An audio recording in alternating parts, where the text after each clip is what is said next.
Well, greetings everyone and welcome to the EKG case for the week of June 17th, 2013. This week's case was sent to us by Dr. Josh Reynolds, who is a former graduate of our residency program. And after finishing his residency, we were unable to convince him to stay in Baltimore. He went out to Pittsburgh to do a research fellowship, which is a fantastic institution.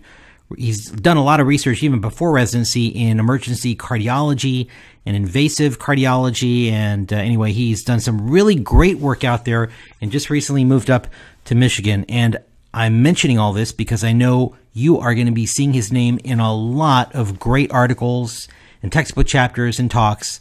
He's actually published some great stuff already. Anyway, Josh sent this from Pittsburgh. He and one of his colleagues were taking care of a patient, 74-year-old man that came in presenting with some atypical chest pain, the details of which I don't know. He simply said that there were some concerning factors in his history and some that were a little bit off. Anyway, this guy's got a history of cardiac disease. He's got stents. And a big concern here, he was recently taken off of his aspirin and clopidogrel in preparation for spinal surgery. He had the surgery and had not yet resumed taking these medications. Now that's a red flag. We know that clopidogrel can be helpful after stents, but we also know that when patients are taken off of clopidogrel, there tends to be this rebound phenomenon in terms of acute thrombosis. I'm not really sure why that happens. I don't know if anybody knows why that happens, but it's almost as if patients are at higher risk when they abruptly come off clopidogrel than before they started the clopidogrel in the first place. Anyway, all of that is meant to say that this is a red flag. So anyway, we move forward. We get a 12-lead EKG on this guy, and he has sinus tachycardia with a left bundle branch block pattern. Now, let me move forward and just talk about his baseline 12-lead for a second, because this is an opportunity to review the Scarbosa criteria and also the definition of how we define left bundle branch block pattern. So how do you define a left bundle branch block pattern? Well, you need to have a little R deep S wave in V1, V2, and V3. Sometimes you don't even have an R wave, but there has to be a deep wide S wave in those leads. Typically, you'll also have a leftward axis, downgoing QRS complex in AVF. And also, left bundle branch block is such a powerful leftward force that you really shouldn't have any Q waves in the lateral lead, especially 1 AVL, V6, maybe V5 also. Notice in this case, there are no Q waves, and that's typical for a left bundle. If you did see Q waves, it wouldn't actually qualify as a true left bundle. You'd have to call it a non-specific conduction delay. But anyway, this is a true left bundle branch block pattern.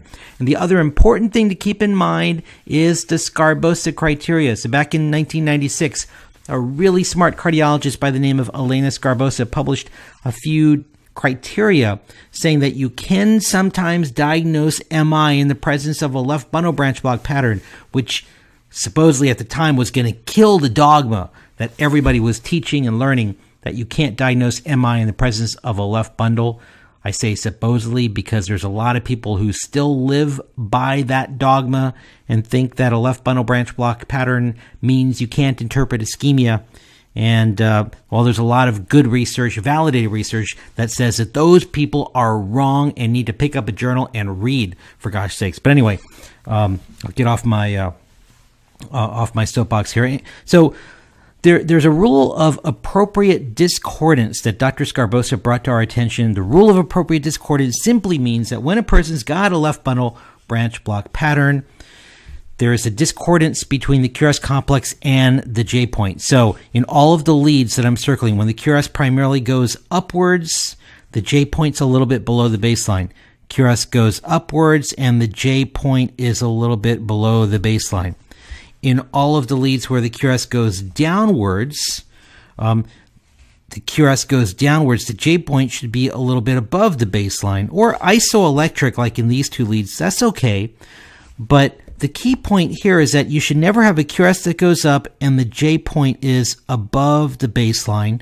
You should never have a QRS that goes down and the J point is below the baseline. All right, so you should never have concordance of the J point or ST segment and the QRS complex. So those are the two most important of the Scarbosa criteria. There's a third one, which is a bit less specific. I'm not going to talk about at this moment.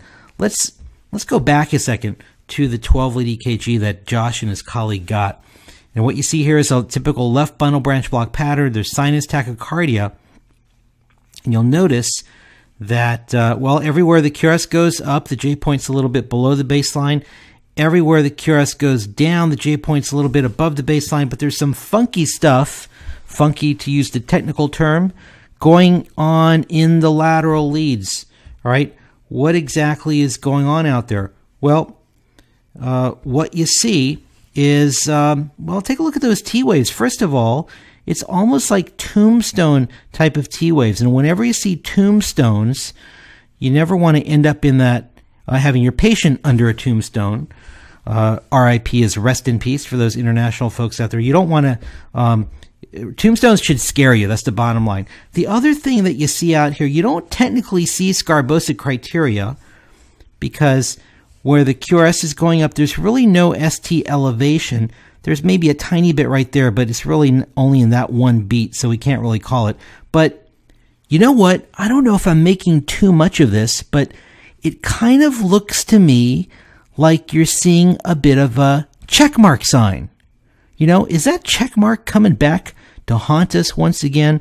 You know, essentially, it's what I had referred to before as the QRT sign. There's no S wave in leads V5 and V6. You just got that QRS going up, and then rather than having any ST segment, it just shoots right out. Well, I drew it with the little ST elevation. I'm cheating.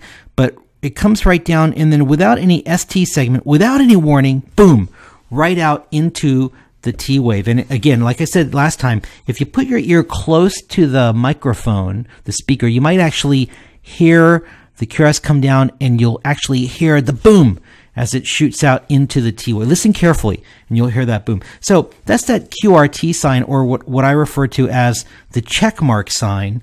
And I think that's really abnormal. It's something worth making a big deal about. Anyway, that's not part of the Scarbosa criteria, but it sure as heck makes me worry. It sure as heck made Josh and his colleagues worry, especially when you take a look at the baseline 12 lead, where those T waves are not tombstones. There's no check mark or QRT sign. So they were worried enough to activate the cath lab, and cardiology wanted to get a troponin because it didn't meet formal criteria. So they obliged, they got a troponin, and the troponin is 4, normal being way less than 1. All right. So cardiology said, well, just admit him for medical management. So they did that. And the next troponin was 7. It's not a good thing when it's nearly doubling. So then the patient went for cath. And sure enough, at cath, the patient had in-stent thrombosis of the mid-LAD, 100%. All right. So there's a couple of things that perhaps shouldn't surprise you. Number one, here's a patient who just came off clopidogrel, didn't get restarted. That's a red flag. And then secondly, you've got that check mark or the QRT sign. You've got tombstone-looking T waves, and those should concern you even if it's a left bundle. And those are clearly abnormal compared to the baseline. So just a few take-home points here. You can sometimes read an MI in the presence of a left bundle. So don't just look at a patient's EKG and say, well, there's a left bundle, so I'm going to shut my eyes and not worry about ischemia. Even with the left bundle, if you keep your eyes open and look carefully, you will notice some changes that really make you worry. Tombstone T waves, the checkmark sign, and of course, you've always got to know the Scarbosa criteria. Know these simple things. You know, keep your eyes open, take a look for subtleties, and you just might save lives, which is exactly what Josh and his colleagues did here. The last thing you want to do is to just sit on a patient, especially a patient with a left bundle who's already got significant problems. You don't want to sit on these patients and just let them continue to infarct myocytes. So remember, reading EKGs can save lives if you read them well. Take a look at those 12 leads. Pay attention. Talk to you next week. Bye for now.